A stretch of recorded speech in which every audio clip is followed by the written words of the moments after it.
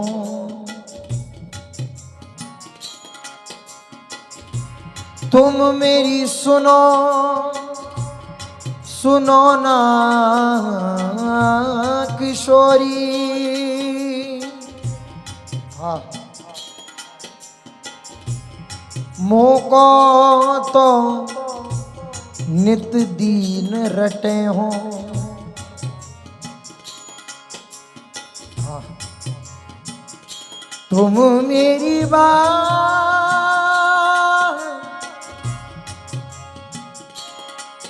मेरी बात